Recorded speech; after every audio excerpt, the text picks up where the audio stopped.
वासुदेव नारायण कृष्ण कृष्ण हरि।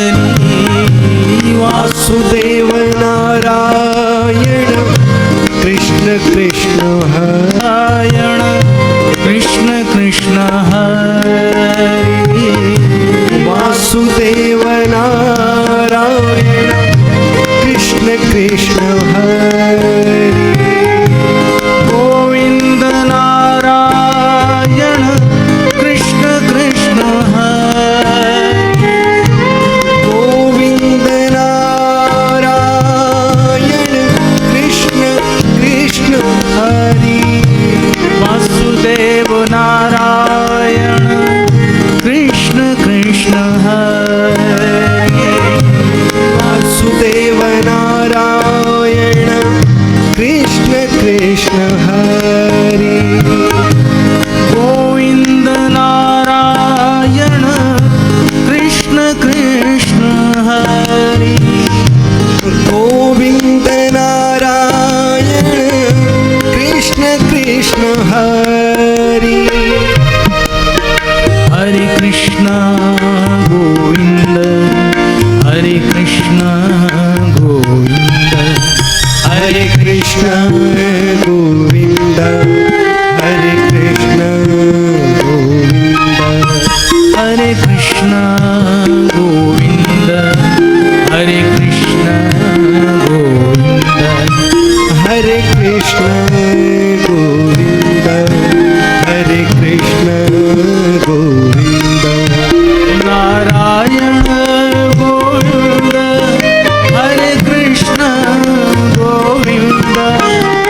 गोविंद हरे मुरारे हे नाथ नारायण वासुदेव श्री कृष्ण गोविंद हरे मुरारे हे नाथ नारायण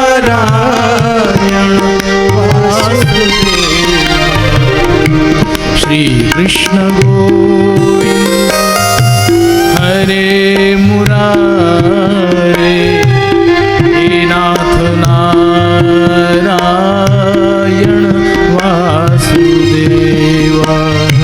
श्री कृष्ण गोविंद हरे मुरारे हे नाथ नारायण वासुदेवा।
नारायण हरि बोल कृष्ण कृष्ण हरि बोल। नारायण हरि बोल कृष्ण कृष्ण हरि बोल। नारायण हरि बोल कृष्ण कृष्ण हरि बोल।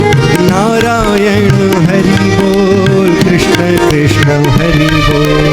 कृष्ण कृष्ण हरि बोल राम राम हरि बोल। कृष्ण कृष्ण हरि बोल राम राम हरि बोल। कृष्ण कृष्ण हरि बोल राम राम हरि बोल। कृष्ण कृष्ण हरि बोल राम राम हरि बोल। नारायण हरि बोल कृष्ण कृष्ण हरि बोल। नारायण हरि बोल कृष्ण कृष्ण हरि बोल।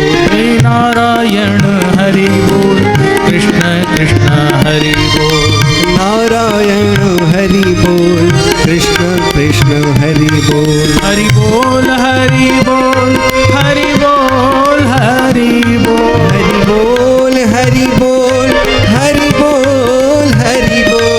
हरि बोल हरि बोल हरि बोल हरि बोल। हरि बोल हरि बोल हरि बोल हरि बोल। नारायण हरि बोल कृष्ण कृष्ण हरि बोल। नारायण हरि बोल कृष्ण कृष्ण हरि बोल। नारायण हरि बोल कृष्ण कृष्ण हरि बोल। नारायण हरि बोल कृष्ण कृष्ण हरि बोल। हे नारायण हरि बोल कृष्ण कृष्ण हरि बोल। नारायण हरि बोल कृष्ण कृष्ण हरि बोल। राम कृष्ण हरि राम कृष्ण हरि राम कृष्ण हरि राम कृष्ण हरि राम कृष्ण हरि राम कृष्ण हरि राम कृष्ण हरि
हरि बोल हरि बोल हरि बोल। हरि बोल।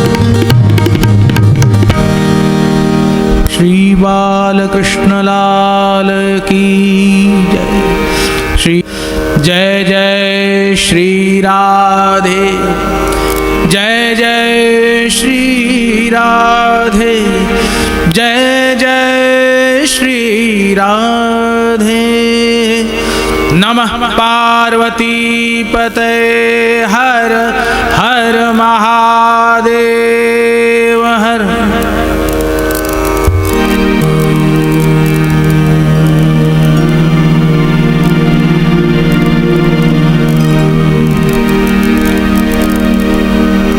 नमो भगवते वासुदेवाय।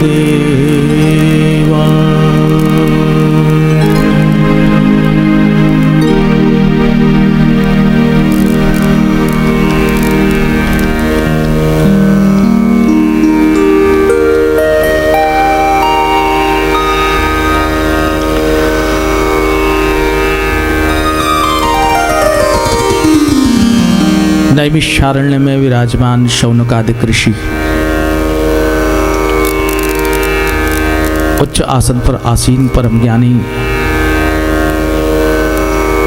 परमर्षि श्री सूत,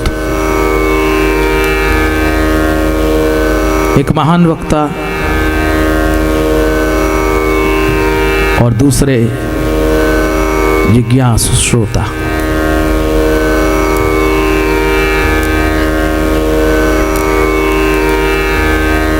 જ્યાં સુધી મસ્તક નહીં નમે ત્યાં સુધી જ્ઞાન નહીં મળે। શ્રદ્ધાવાન લભતે જ્ઞાનમ। पहली शरत है श्रद्धा,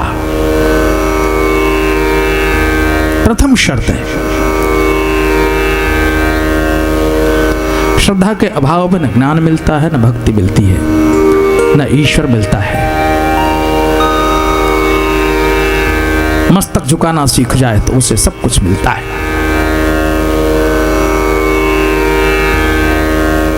अहंकारी को कुछ नहीं मिलता। यही कारण है कि योग्य ज्ञानी ऋषियों का समाज एक सूत के समक्ष मस्तक झुकाकर ज्ञान और भक्ति की इस धारा में स्नान करना चाहता है।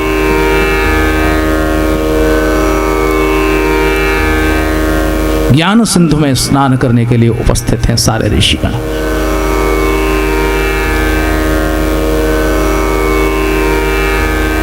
कोई व्यक्ति श्रेष्ठ हो सकता है,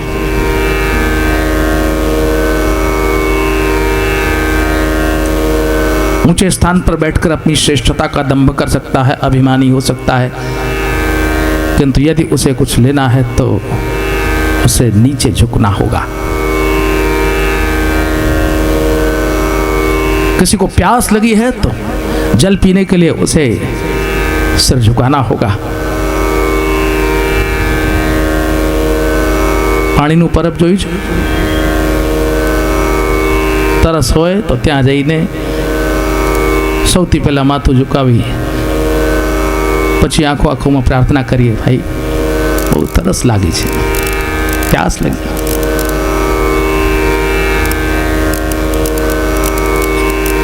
પ્યાસાને મળે પાણી, જે પ્યાસો નથી એને પાણી નથી મળતું। तरस पैदा कीजिए, प्यास पैदा कीजिए, क्षुधा पैदा कीजिए, भूख पैदा कीजिए।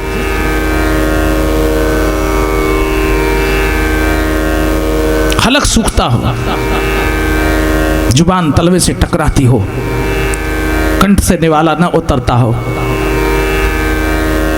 तब ऐसे भूखे के लिए भोजन की आवश्यकता और ऐसे प्यासे के लिए जल की आवश्यकता।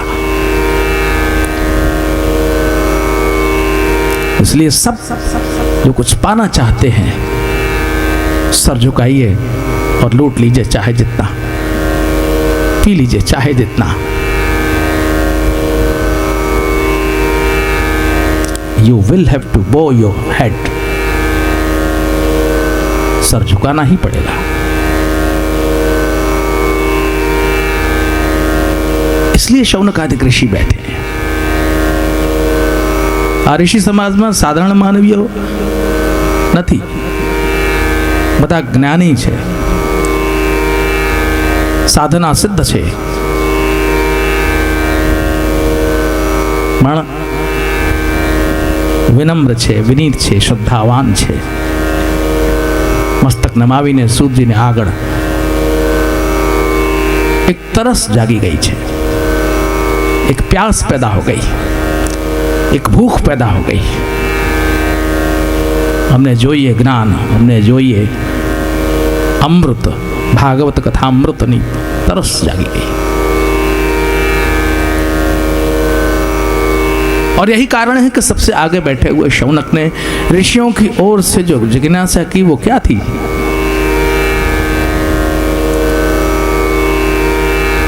श्रेय की प्राप्ति कैसे हो, कल्याण कैसे मिले.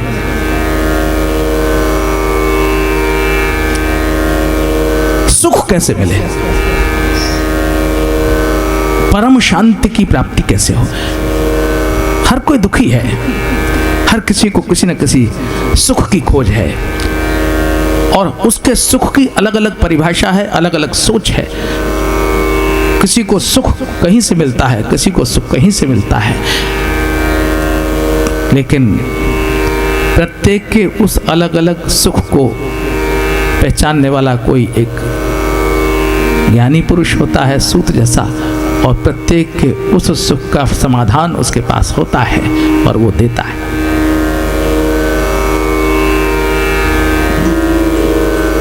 एक को मिर्ची अच्छी लगती है और एक को फीका अच्छा लगता है. कोई कहे थोड़ું વધારે મીઠું નાખી દો, કોઈ કહે મને મીઠું પસંદ નથી, એક કે સાકર કેમ નાખી દીધી. પોતપોતાની દૃષ્ટિ છે, પોતપોતાનો સ્વાદ છે. સુખ अलग अलग है. अलग अलग સ્થળોમાં બેસીને अलग अलग સુખની કામના કરતો એ માનવી, પણ સૂત જેવા વિદ્વાન જ્ઞાની પુરુષ બધા એને સંતુષ્ટ કરે છે. इसलिए संपूर्ण ज्ञान क्या है? उस ज्ञान में कहीं कोई कमी नहीं है, क्योंकि ज्ञान पूर्ण होता है, वो पूर्ण होता है. पूर्णत्व तो ही ज्ञान है. जिसमें अधूरापन आ जाए वो ज्ञान थोड़ी होता है. अच्छा कैटरर कौन है, अच्छा रसोईया कौन है जो सबको संतुष्ट कर दे? उसको आता है किसको कैसा जिमाना है, उसको आता है, बस थोड़े से फेर से. प्राय वो क्या करता है, फीका बनाता है. थोड़ा किसी में मीठा नाक दिया, किसी को शक्कर नाक दी, किसी को पानी ज़्यादा डाल दिया, किसी में दही मिला दिया, और सब कहते हैं वाह आज की रसोई तो बहुत अच्छी बनी. लोग सब कह रहे हैं. हर एक का सुख अलग था, हर एक की भूख अलग थी, हर एक की प्यास अलग थी, हर एक की इच्छा अलग थी, हर एक का अलग अलग स्वाद था. इसलिए हर एक को संतुष्ट करने वाला रसोईया एक ज्ञानी पुरुष है. कथा में बैठने वाला प्रत्येक व्यक्ति, उस व्यक्ति का अपना अलग अलग स्तर है, अलग अलग स्टेज है, अलग अलग लेवल है, और उस लेवल पर बैठा हुआ वो अपने सोच के हिसाब से कथा में से कुछ न कुछ पाना चाहता है. योग्य वक्ता वो है जो सबको सबकी इच्छा के अनुसार परोस दे, जिसके जो लायक है उसको वो प्राप्त हो जाए. यह है सूत जैसे परम ज्ञानी का कर्तव्य. और इसीलिए पूछा शौनक जी ने. ऋषियों वती प्रश्न करे छे शौनक जी, महाराज श्रेय केवी रीते प्राप्त करिए, श्रेय कैसे प्राप्त हो, कैसे मिले, कल्याण कैसे मिले?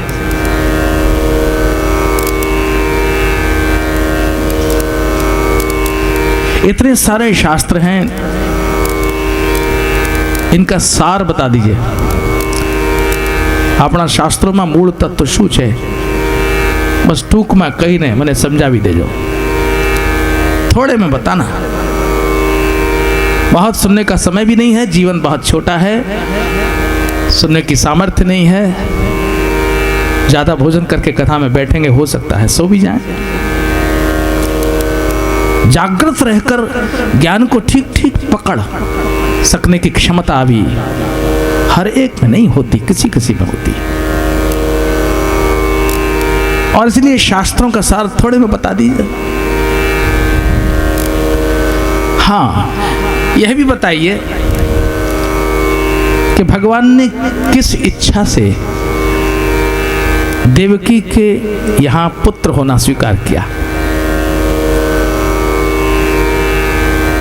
देवकी के गर्भ से भगवान का जन्म, किसी मां के गर्भ से तो इंसान का जन्म होता है, तो बंधन में आता है, 9 माह गर्भ में रहता है, फिर उसका जन्म होता है।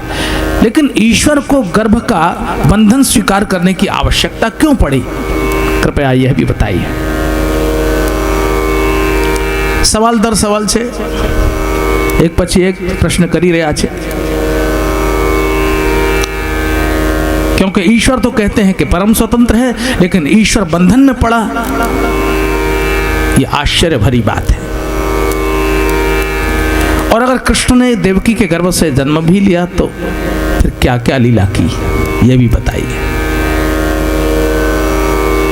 यह भी बताइए किस किस युग में भगवान किस किस रूप से प्रकट हुए।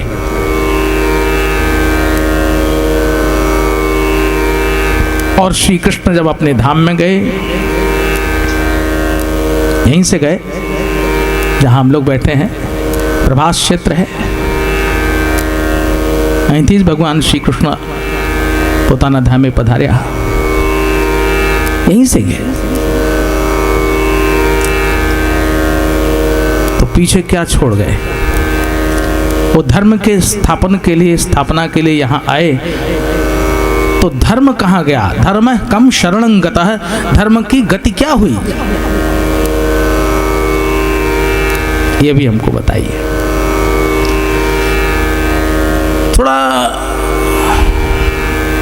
थोड़ा सा अंतराल तो देना चाहिए था शौनक को। एक सवाल करते फिर जवाब मिलता, और फिर दूसरा सवाल करते फिर दूसरा जवाब मिलता, फिर तीसरा सवाल करते तो तीसरा जवाब मिलता।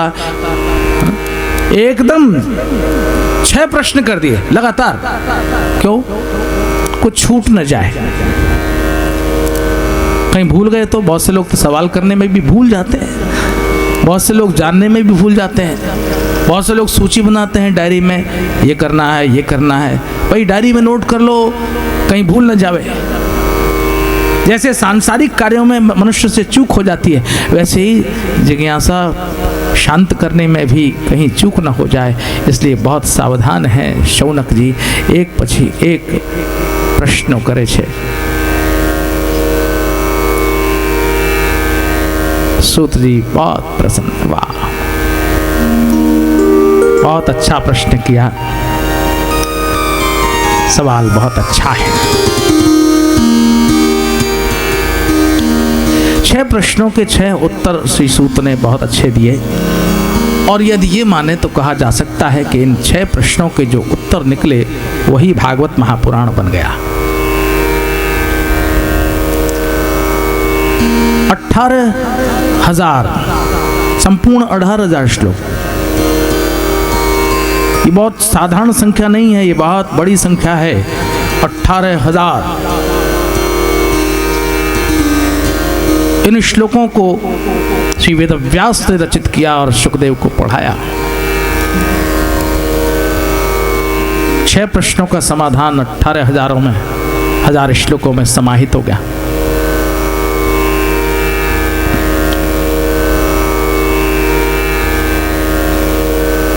छह 18 तिगुना है, प्रश्न तो 6 ही थे, सिर्फ 6, तो केवल 18 ही उत्तर होते तो तिगुना कहा जा सकता था। लेकिन हर प्रश्न का वजन बहुत है, एक प्रश्न 1000 के बराबर है। एक प्रश्न 1000 के बराबर है। वजनदार जो सवाल होता है उसकी बात ही कुछ और होती है। तो जो जिज्ञासा शांत करने वाला, जो समाधान करता है, जो वक्ता है, वो ऐसे सवाल करने वाले से बहुत खुश हो जाता है। वाह, वजनदार सवाल किया, हल्का सवाल नहीं है, लौकिक सवाल नहीं है, भौतिक सवाल नहीं है, सांसारिक सवाल नहीं है। इन्होंने जो प्रश्न किया है वो शाश्वत है, निरंतर है, चिरंतन है और केवल एक काल के लिए संतुष्ट करने वाला नहीं है। ये सहस्त्रों वर्षों तक इस सवाल का जवाब लोग सुनेंगे तो संसार सागर से तर जाएंगे। इसलिए वजनदार सवाल है। इसको वजनदार सवाल क्यों मानेंगे? इसलिए मानेंगे, क्या ऐसा नहीं दिखता कि हर कोई सुख चाहता है?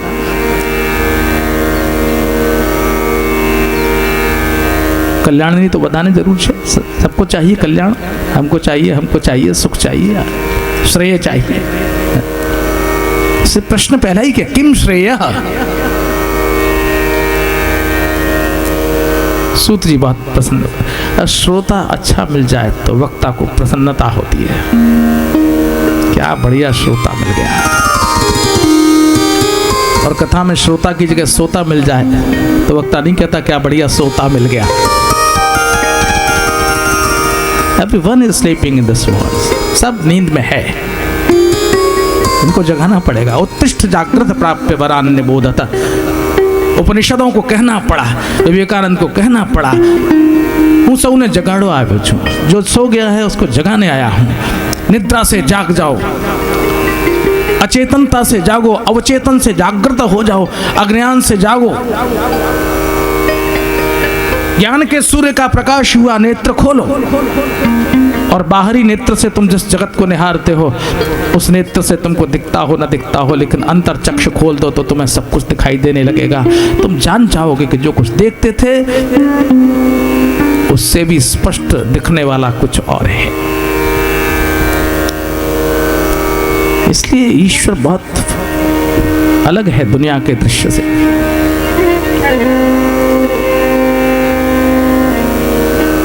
आगे एक बहुत अच्छी बात हुई है,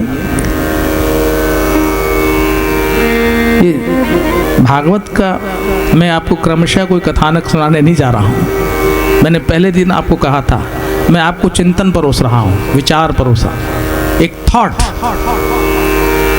एक ऋषियों का चिंतन।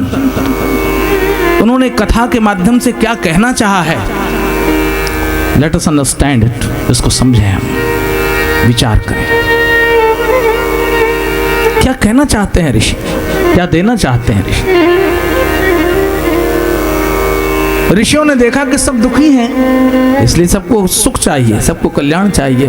तो चलो प्रश्न करें, कल्याण कैसे मिलेगा, श्रेय कैसे प्राप्त होगा?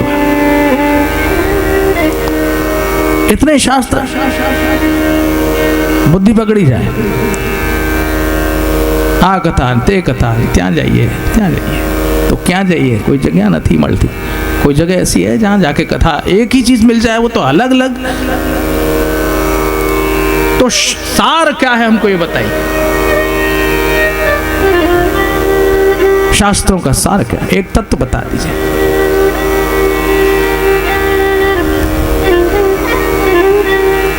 और ईश्वर अगर अवतार लेता है तो अवतार का कारण क्या है? शा माटे भगवान आ धरती ऊपर प्रकटे छे, આનું કારણ શું? સાક્ષાત બ્રહ્મ છે, પરાત્પર છે, ઈશ્વર છે, અખંડ છે, તો પછી એને આવવાની જરૂર છે? यहाँ मनुष्यों के बीच में आने की क्या आवश्यकता है ईश्वर को? जहां है वहीं रहे, नहीं वो पिघलता है। रुद्राक्ष देखा ना, रुद्राक्ष। शिव पुराण में कथा आई कि भगवान शंकर इस जीव के दुख को देखकर पिघल गए और करुणामय देव ने जब अपनी आंखों से अश्रुपात किया तो वो आंख के आंसू ही रुद्राक्ष बन गए। ये जो रुद्राक्ष है ना, भगवान शंकर के आंसू हैं। ये करुणा के चिन्ह है, करुणा की बूंद है, भगवान शिव के नेत्रों से पिघल के गिर पड़ी इस पृथ्वी पर। और जो उस रुद्राक्ष को धारण करता है तो उसके जीवन के सारे दुख दूर हो जाते हैं। भगवान शिव कहते हैं मेरे ये आंसू तुम्हारे लिए हैं। हम जगत के जीवों के आंसू हमेशा अपने लिए होते हैं। ये आंसू गिरते हैं अपने दुख के लिए, अपनी परेशानी के लिए, अपनी वेदना के कारण नेत्रों से अश्रुपात हम करते हैं। लेकिन ईश्वर जब जब रोता है, इन जीवों के दुख को देखकर रो जाता है। भगवान शिव के नेत्रों से बहते हुए आंसू रुद्राक्ष बनकर धरती पर प्रकट हो गए।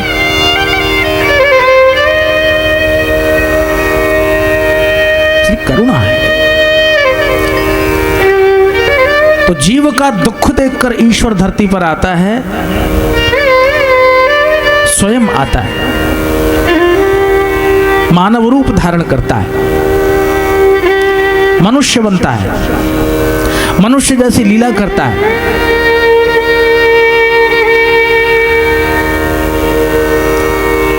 भगवान ने कहूं चालो हूं ईश्वर माथी मनुष्य बनी जाऊं છું। અત્યાર સુધી તો હું મંદિરમાં મારા જે ભક્તો આરતી કરે છે, સ્તુતિગાન કરે છે, આરાધન સ્વીકાર કરું છું। હું ઈશ્વર છું, ભગવાન છું, ચાલો હવે હું ભક્ત બની જાઉં છું। સાધારણ માનવી બનીને ઈશ્વર સંસારમાં સાધારણ ગાયોની પાછળ પાછળ બંસી વગાડતો જાય છે। એ કોણ છે? ગ્વાલો છે, ગ્વાલો। ईश्वर ग्वालो છે, ग्वाल बनी जाए છે।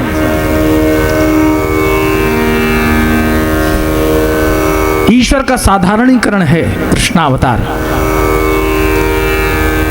He becomes a very ordinary person, very ordinary, एक कॉमन आदमी जो हमारे बीच में है, हमारे पड़ोस में है, हमारे बगल में, किसी वृक्ष के नीचे दरिया के किनारे गीत गाता हुआ, बंसी बजाता हुआ, चैन से नाचता कूदता हुआ। ये ईश्वर नहीं है, ये तो हमारा है, हमारा। ये किसी मंदिर में पूजा किया जाने वाला ईश्वर नहीं है। ये किसी ग्वाल वाल, किसी सखा के कंधे पर हाथ रखता उछलता कूदता गीत गाता हुआ, बांसुरी बजाता हुआ, सबके बीच में कोई अपना सा, वो है कानूड़ा, वो है कृष्ण।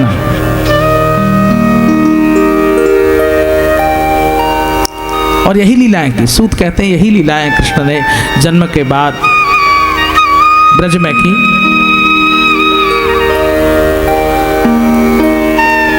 शास्त्रों का सार यह है कि जीव का प्रेम ईश्वर से हो जाए। क्या ऐसा नहीं लगता कि हमने इस जगत में जिस जिससे प्रेम किया उसने हमको धोखा दिया?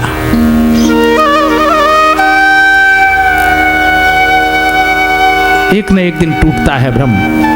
ये मेरे, ये मेरे, ये मेरे, ये वस्तु मेरी, ये मेरी। एक न एक दिन उससे भरोसा टूट जाता है। तो भरोसा जिन पे करता हूं उन्हीं से कुछ नहीं होता।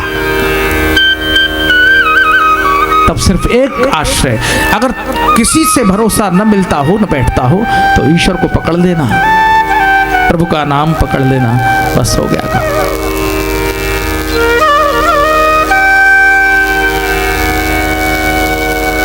धर्म संस्थापनार्थाय संभवामि युगे युगे।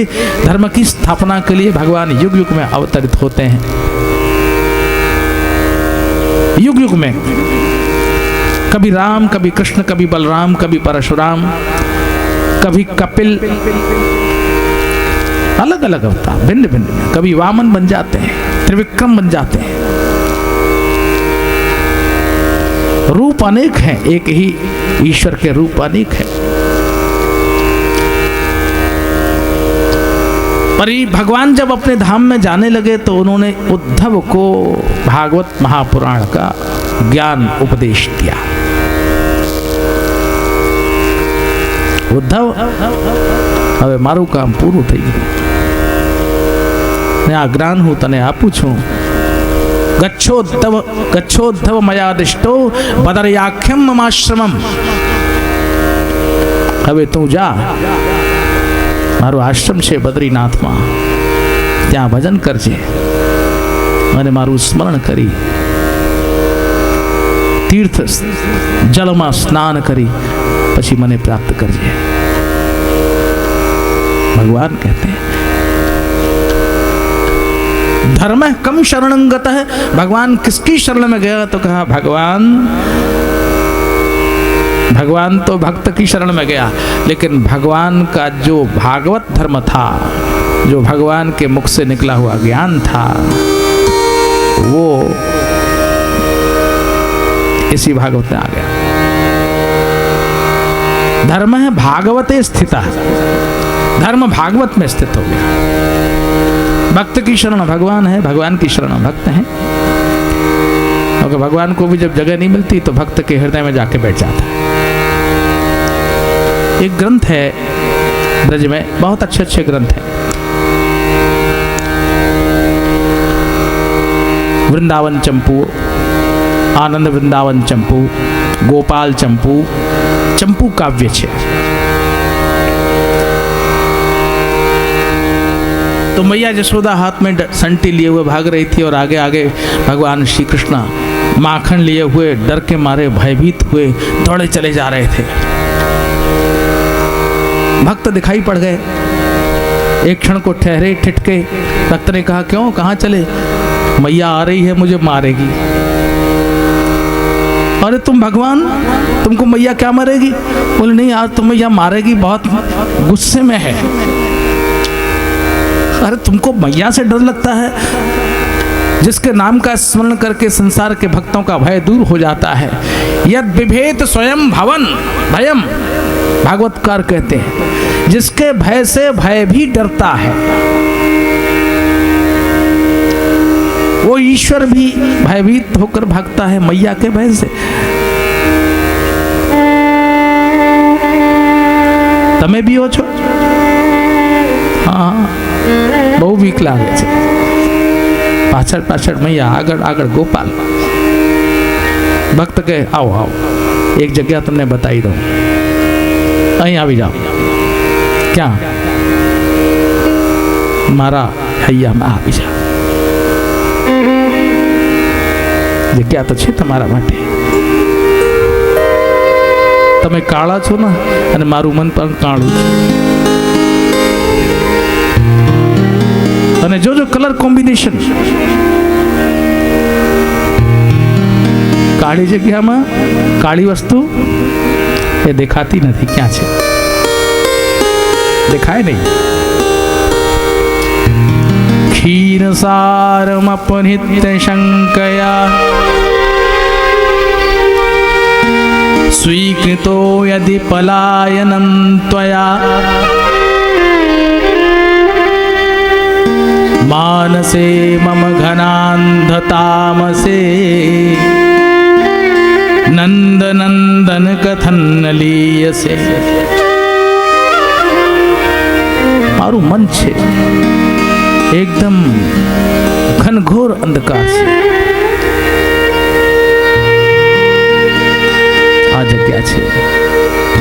संसारना भक्तो तमारा शरणे जाय छे, हवे आज तमे मारी शरणे आवी जाओ। छे न मन?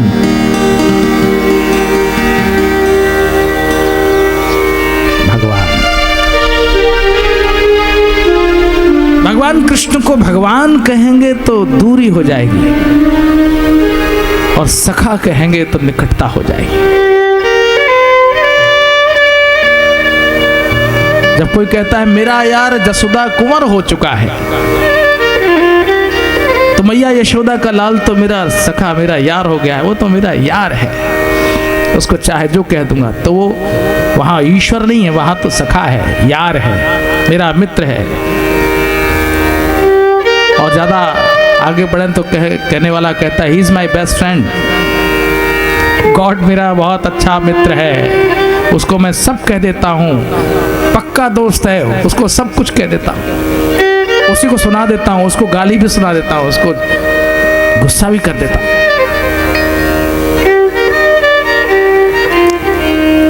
इसलिए ब्रज की लीला करके श्री कृष्ण जब गए तो धर्म भागवते स्थिता है, धर्म को भागवत में स्थित कर दिया। ये अंतिम प्रश्न था, इसका उत्तर श्री सूत जी ने दिया। सूत जी कहते हैं ऋषियों, आपको मैं बताता हूं। ये भागवत महापुराण का सृजन कैसे हुआ। बिना कारण के कोई कार्य नहीं होता, बिना आवश्यकता के कोई आविष्कार नहीं होता, बिना दीन के दुख के करुणा नहीं होती। ईश्वर भी पिघलता है तो जगत के दुख को देखकर पिघलता है। इसलिए ये संसार है, ये जगत है। इस दुखी जगत के दुख का निवारण करने के लिए वेद व्यास ने भागवत महापुराण की रचना की।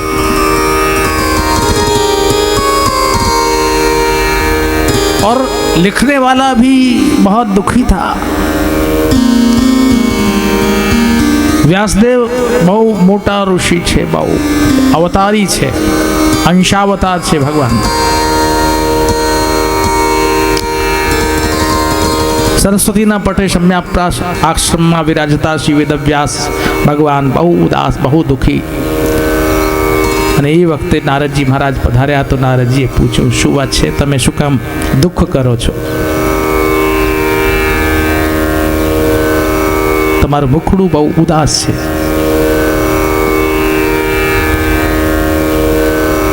व्यास जी ने कहा, हाँ,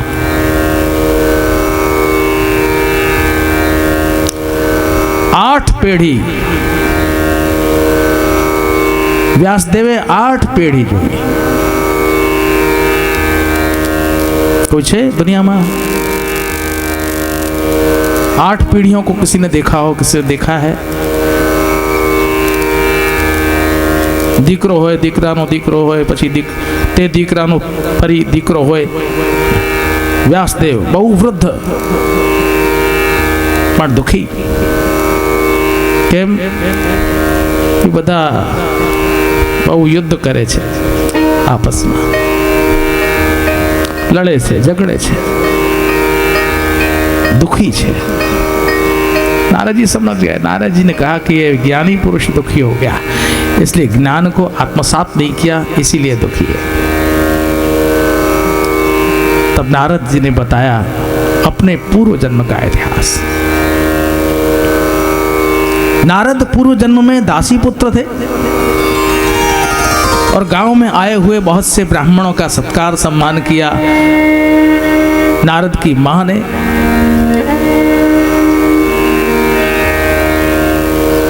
इन ब्राह्मणों की पत्तल में बची हुई जूठन स्वयं पाती और नारद को खिलाती। नारद की बुद्धि शुद्ध हुई। प्रसाद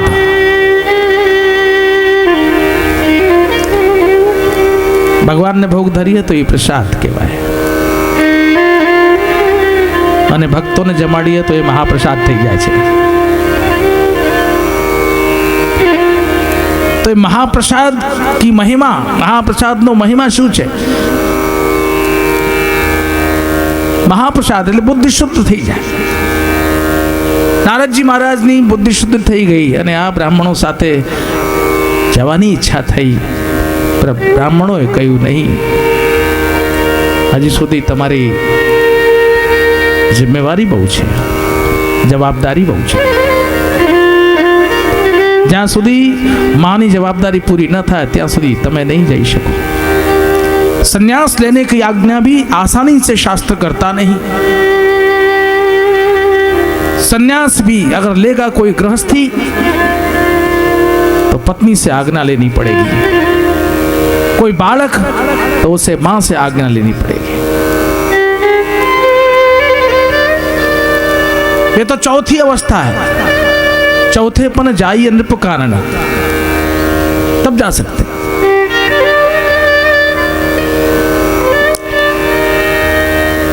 संयोग से नारद जी की माता की मृत्यु सर्प के डसने से हो गई, मृत्यु हुई।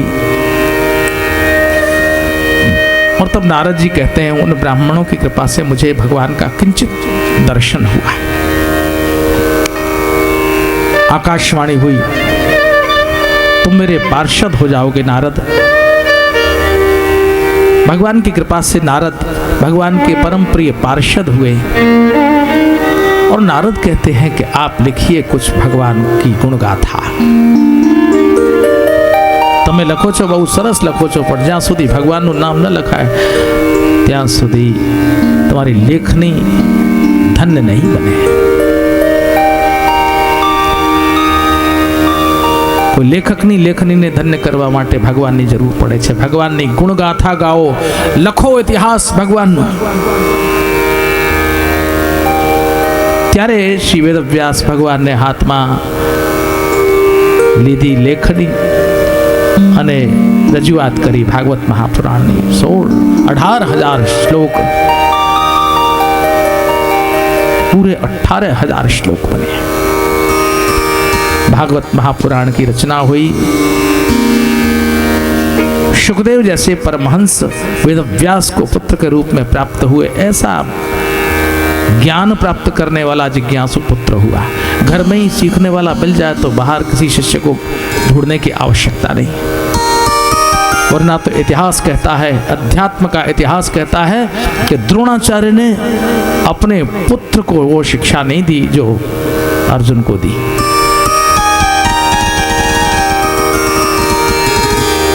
अर्जुन प्रिय थे, अपने बेटे को क्यों नहीं पढ़ाया? योग्य नहीं था, होशियार नहीं था, इस लायक नहीं था, लायकात न थी. जिसमें काबिलियत न हो उसको कोई नहीं सिखाता. अपने ही वंश में उत्पन्न हुए पुत्र सुखदेव को व्यास ने भागवत महापुराण की दीक्षा दी और तब एक बहुत ही ज्ञानी पुरुष सुखदेव का प्राकट्य हुआ, महान वक्ता का अवतार हुआ. बोलिए श्री सुखदेव जी महाराज की. महाराज परीक्षित के जन्म की भी बहुत अद्भुत कथा है.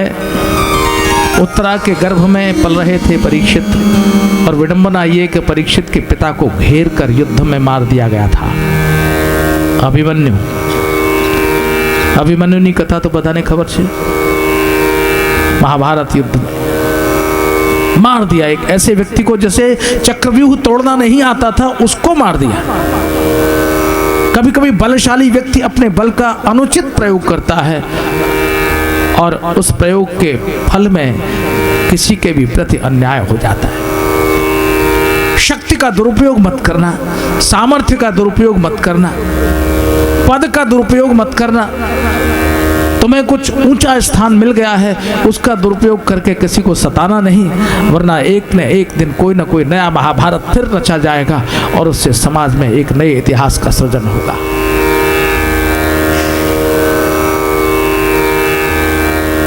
बिना पिता का बेटा पैदा हुआ. उत्तरा के गर्भ में पल रहा अभिमन्यु का अंश. द्रोणाचार्य के पुत्र अश्वत्थामा ने पांडवों के 5 पुत्रों का वध कर दिया था. सो रहे थे बेचारे. सोए हुए व्यक्ति को मार देना ये धर्म नहीं है. और गुरु का बेटा ऐसा अन्याय करे, अनर्थ करे तो निश्चित रूप से अधर्म की पराकाष्ठा हो जाएगी. जिसके वंश में धर्म की व्याख्या करने वाले पैदा हुए हों, जिस गुरु के मस्तक पर तिलक लगाकर वंदन पूजन किया गया हो, उस गुरु के पुत्र के द्वारा ऐसा अन्याय हो, ये कोई सोच नहीं सकता, विचार में नहीं आ सकता. लेकिन इतिहास के बहुत से पन्नों पर ऐसी कालिक पुती हुई है, उसको देखकर शर्म से सिर झुक जाता. योग्य आचरण नहीं था. और तब अश्वत्थामा ने दुर्योधन को प्रसन्न करने के लिए सोते हुए 5 पुत्रों का वध कर दिया. भगवान ने कहा जरूर मार दो. अर्जुन ने कृपाण निकाली, शस्त्र निकाला, मार देता हूं. लेकिन श्री कृष्ण ने एक नई व्याख्या दी. ब्राह्मण को कैसे मारा जाए? पहले तो श्री कृष्ण ने कह दिया ब्रह्म बंधुर न हंतव्य. ब्राह्मण मारने योग्य नहीं है, मारना नहीं चाहिए. किंतु फिर कृष्ण बोले आतताई वधारहण, आतताई को वध कर देना चाहिए, वध योग्य है।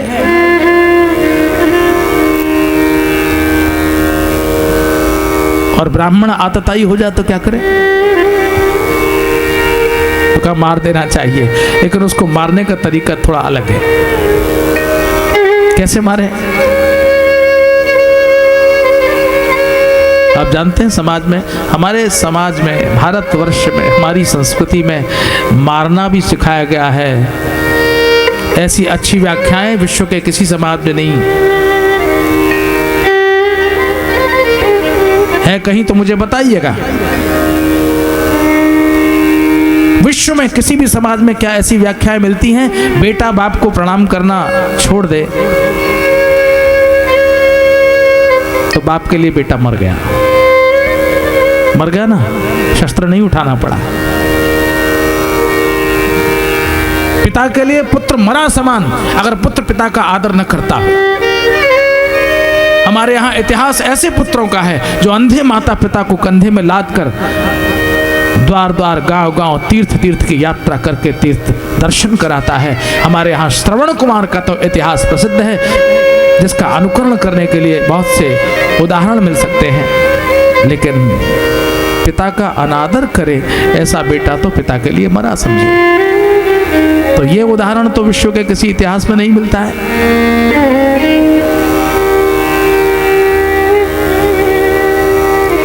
कोई पूछो तुम्हारो दीकरो क्या छे? ये तो मरी गयो। क्या मरी गयो? हमणा तो बहार હતા એની સાથે તો મારી વાત થઈ છે એટલે મરી ગયો, મારે લીધે તો મરી જ ગઈ।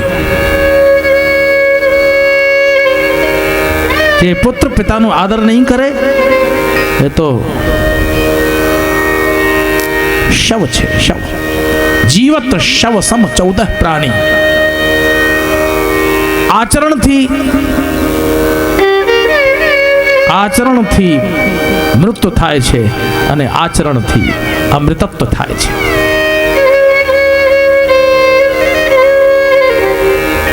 અમરતા માટે પણ આચરણ જોઈએ। તમારે મરવું હોય તો આચરણ ખરાબ કરી લઈએ। ये भारतीय संस्कृति है, इस देश की संस्कृति है।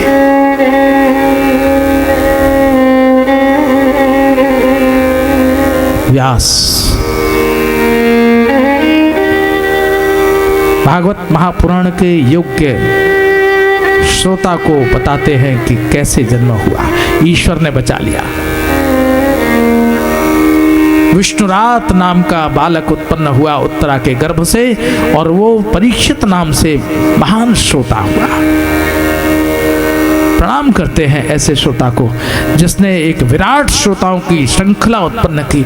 अगर परीक्षित न होते तो आज परीक्षित जो इतने बैठे हुए हैं वो परीक्षित कैसे पैदा होते? इतने परीक्षितों की अग्रिम पंक्ति में बैठे हुए वही परीक्षित, आदि परीक्षित, जिन्होंने भागवत महापुराण की कथा का श्रवण किया और मुक्त हुए, आज न जाने कितने करोड़ों करोड़ों, अब्जों खरबों परीक्षित मुक्त हो जाते हैं भागवत कथा का श्रवण करके। इसलिए कहना पड़ता है, भगवान की यह आनंदमयी कथा है। सुखदेव का जब जन्म हुआ, जन्मते ही परमहंस सुखदेव वन की ओर प्रस्थान कर गए। यम प्रव्रजन्तमनुपेतमपेत कृत्यम द्वैपायनो विरह कातरा जुहाम पुत्रेति तन्मयतया तरवोभिनेदु स्तन सर्वभूत हृदयं मुनिमानतोस्मि।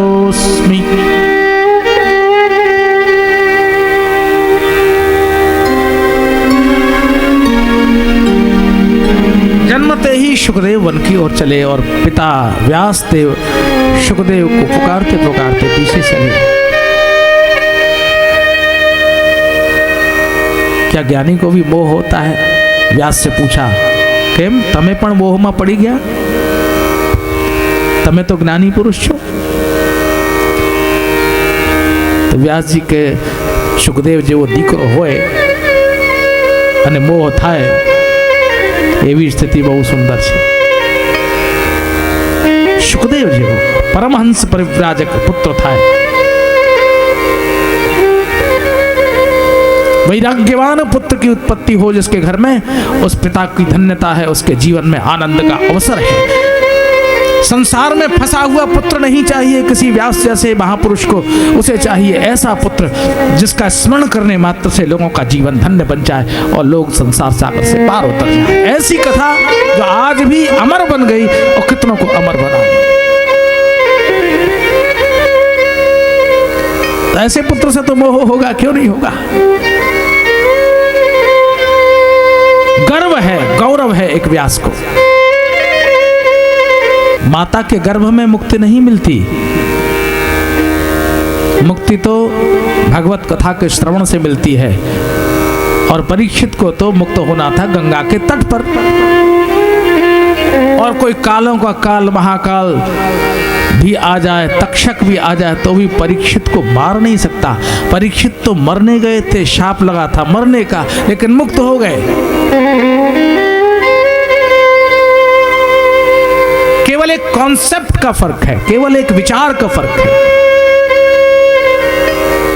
अब देखें इस विचार को. मृत्यु का शाप पाए हुए महाराज परीक्षित को किसी तरह का कोई भय नहीं. सुखदेव ने कहा क्यों डर लगता है ना, 7वें दिन मर जाओगे.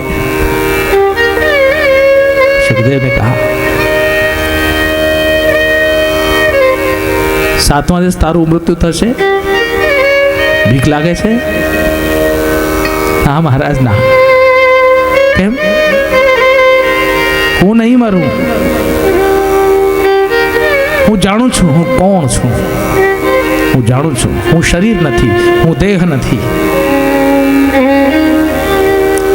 હું આત્મા છું, હું પરમાત્માનો અંશ છું.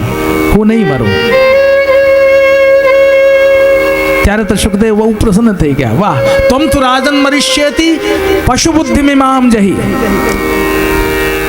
આ પશુ બુદ્ધિ છે, હું મરીશ એ માનવની બુદ્ધિ નથી. આ બુદ્ધિ છે પશુ બુદ્ધિ.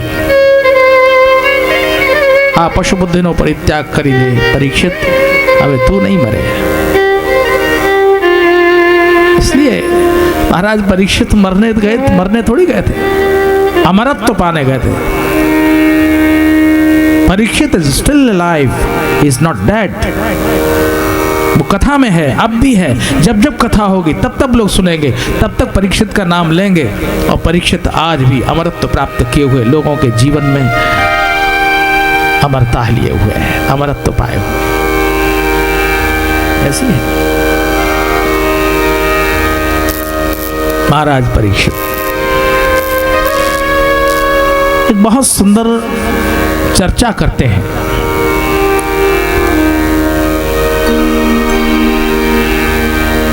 पांडव भगवान के बड़े प्रिय हैं.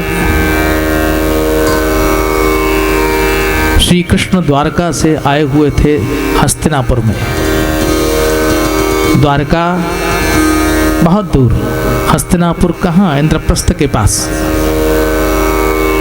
और श्री कृष्ण द्वारका में प्रभास क्षेत्र में, प्रभास क्षेत्र के निकट अपने पांडवों के पास आए हुए थे, प्रियजनों के पास आए थे.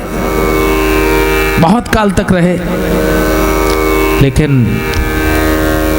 यह द्वारका की धरती, ये गुजरात की भूमि ऐसी है कि ईश्वर को भी पकड़ के रखती है. वो कहीं भी जाता है उसको यहीं की याद आती है. केवल ऐसा ही नहीं कि खाने पीने की याद आती है.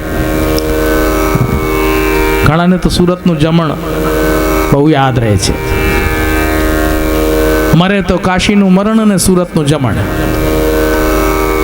બે કહેવત છે. મૃત્યુ આવે તો કાશીમાં જઈને મરી જાય, અને તમારે કંઈ ખાવું પીવું હોય તો જાઓ સુરતના બહુ સરસ ખાવાનું પીવાનું બહુ બઢિયા, બહુ જ. गांठिया बढ़िया मिलता होगा। भगवान ने कहा वहीं चलो।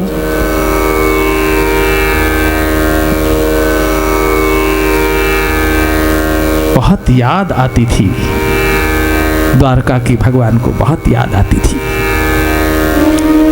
अपने प्रिय पांडवों के बीच में रहते हुए भी श्री कृष्ण को बार बार द्वारका का स्मरण हो जाता था। एक दिन चलने को तत्पर हुए, रथ तैयार था, जाने की तैयारी थी, और इन पांडवों की माता कुंती को मालूम पड़ा कि भगवान जा रहे हैं द्वारका। दौड़ी दौड़ी चली आई, सामने आकर खड़ी हो गई।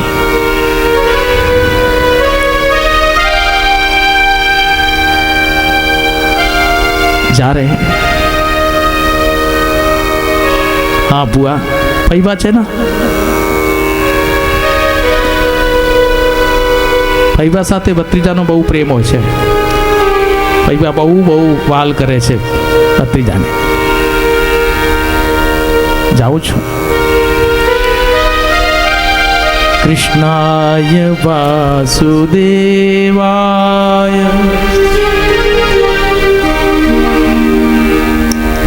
कुंती जी की स्तुति बहु प्रसिद्ध, बहु अपना भक्तों ने मटे बहु महत्वपूर्ण स्तुति है.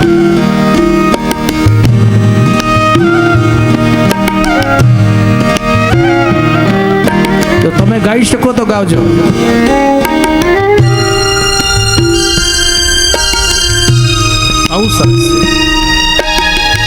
कृष्णाय वासुदेवाय कृष्णाय वासुदेवाय देवकी नंदनाय च देवकी नंदनाय च नंद गोप कुमाराय नंद गोप कुमाराय गोविंदाय नमो नमः गोविंदाय नमो नमः कृष्णाय वासुदेवाय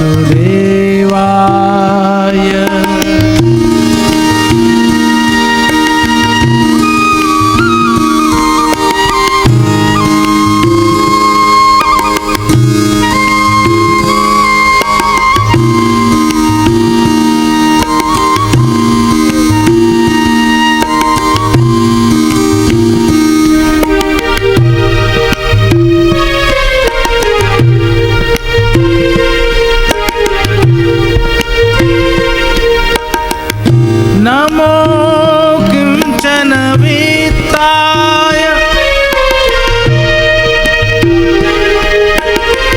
नमो किंचन वित्ताय निवृत्त गुणवृत्तये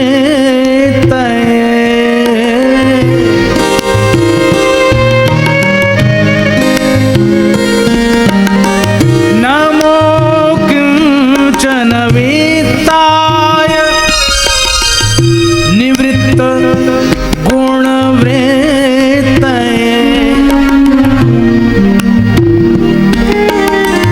आत्मा रामाय शान्ताय आत्मा रामाय शान्ताय कैवल्यपतये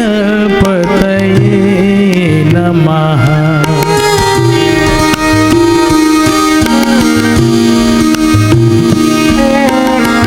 कृष्णाय वासुदेवाय कृष्णाय वासुदेवाय कृष्णाय वासुदेवाय कृष्णाय वासुदेवाय.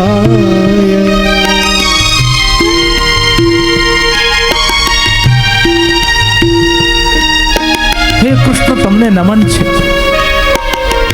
हे वासुदेव तमने नमन छे, वंदन छे.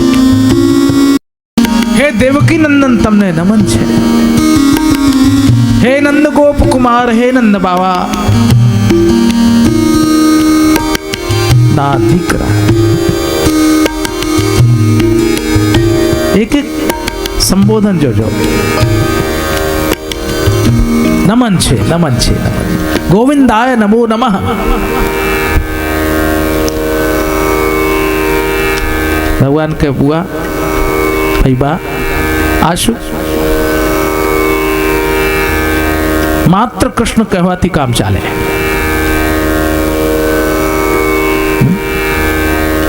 हमारे ब्रज में तो कनुआ कहते, कनुआ कही कही बोलती मैया।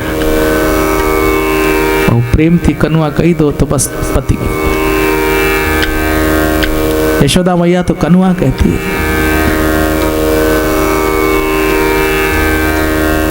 कृष्ण कहा, वासुदेव कहा, गोविंद कहा, नंद बाबा का लाला कहा, इतनी इतनी बात। हाँ हाँ हाँ, हे कृष्ण तमे भगवान छो ना। एते चांश कला पुंसः कृष्णस्तु भगवान स्वयं। तमे ईश्वर छो। હવે તમે દ્વારકા જવાનું નક્કી કર્યું છે તો તમે જશો, હું રોકું તો એમાં શું? મારું પ્રેમ કામ નહીં આવે।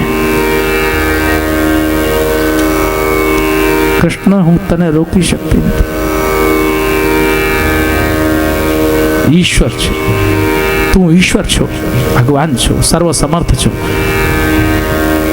तुम जो चाहो वो कर सकते हो। अरे तुम्हारा जन्म हुआ मथुरा के कारागार में, पिता को तुमने मजबूर कर दिया कि वो आधी रात में तुमको गोकुल पहुंचा के आवे।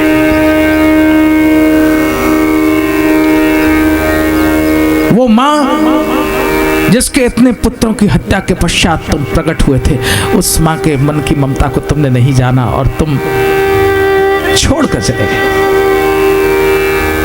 कठोर हो तुम, पत्थर हृदय हो। तो मैं तुमको कहूं कि तुम रुक जाओ तो तुम रुकने वाले नहीं।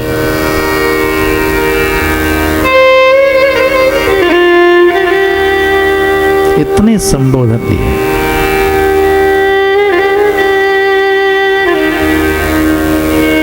आत्माराम हो तुम, शांत हो,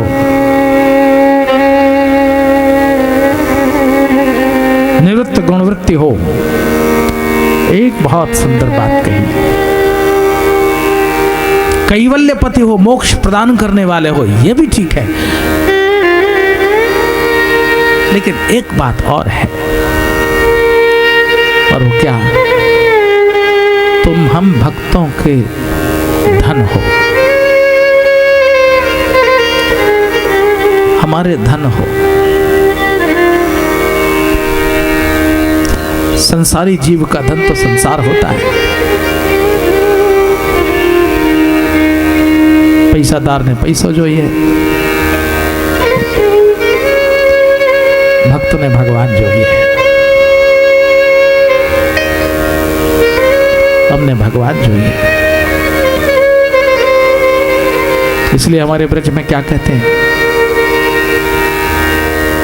अपना ब्रज में कहे छे, भक्तों कहे छे, हमारो धन राधा श्री राधा श्री राधा, हमारो धन राधा श्री राधा,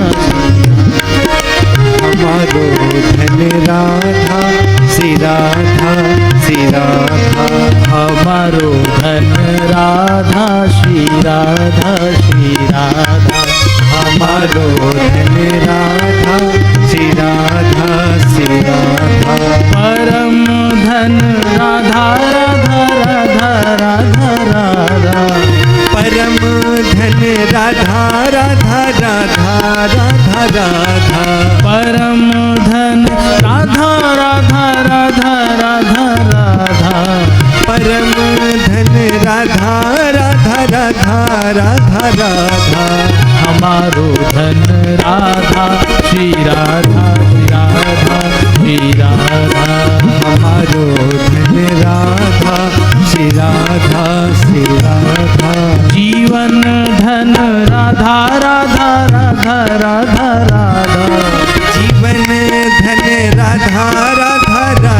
राधा राधा जीवन धन राधा राधा राधा राधा राधा जीवन धन राधा राधा राधा राधा राधा हमारो धन राधा श्री राधा श्री राधा हमारो धन राधा श्री राधा श्री राधा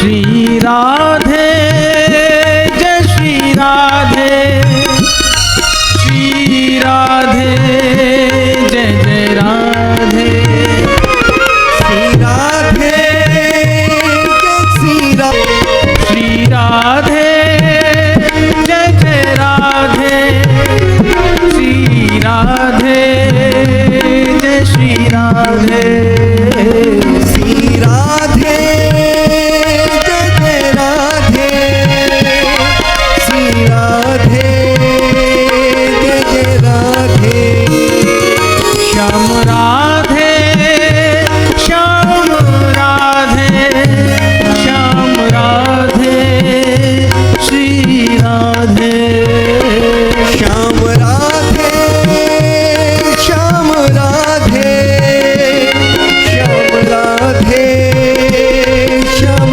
राधे श्याम राधे श्याम राधे श्याम राधे श्री राधे श्याम राधे श्याम राधे श्याम राधे श्याम राधे राधा राधा राधा राधा राधा परम धन राधा राधा राधा राधा राधा परम धन राधा राधा राधा राधा राधा जीवन धन राधा राधा राधा राधा हमारो धन राधा श्री राधा श्री राधा हमारो धन राधा श्री राधा श्री राधा हमारो धन राधा श्री राधा श्री राधा हमारो धन राधा श्री राधा श्री राधा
राधा राधा राधा राधा राधा राधा श्री राधा राधा राधा राधा राधा राधा श्री राधा राधा राधा राधा राधा राधा श्री राधा राधा राधा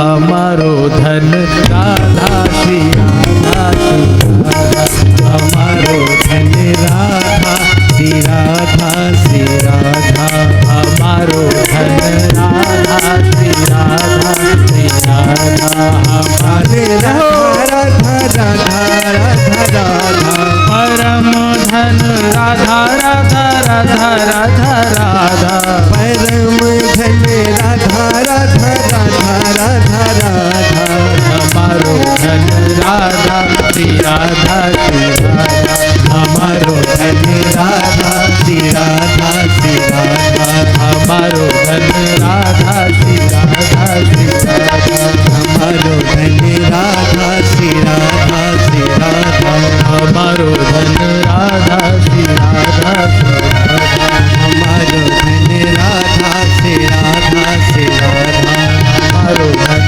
राधा श्री राधा श्री राधा हमारो धन राधा श्री राधा श्री राधा हमारो धन राधा श्री राधा श्री राधा हमारो धन राधा श्री राधा श्री राधा जीवन धन राधा राधा राधा राधा राधा जीवन धन राधा राधा राधा राधा राधा जीवन धन राधा राधा राधा राधा राधा जीवन धन राधा राधा राधा राधा राधा जीवन धन राधा राधा राधा राधा राधा हमारो धन राधा श्री राधा श्री राधा हमारो धन राधा श्री राधा श्री राधा हमारो धन राधा श्री राधा श्री राधा हमारो धन राधा श्री राधा श्री राधा हमारो धन राधा श्री राधा श्री राधा हमारो धन राधा श्री राधा श्री राधा हमारो धन राधा श्री राधा श्री राधा हमारो धन राधा श्री राधा श्री राधा हमारो धन राधा श्री राधा श्री राधा परम धन राधा राधा राधा राधा राधा परम धन राधा राधा राधा राधा राधा परम धन राधा राधा राधा राधा राधा परम धन राधा राधा राधा राधा राधा हमारो धन राधा श्री राधा श्री हमारो धन राधा श्री राधा श्री राधा हमारो धन राधा श्री राधा श्री राधा हमारो धन राधा श्री राधा श्री राधा हमारो धन राधा श्री राधा श्री राधा हमारो धन राधा श्री राधा श्री राधा हमारो धन राधा श्री राधा श्री राधा हमारो धन राधा श्री राधा श्री राधा हमारो धन राधा श्री राधा श्री राधा हमारो धन राधा श्री राधा श्री राधा बोलिए राधा रानी की ब्रज की महारानी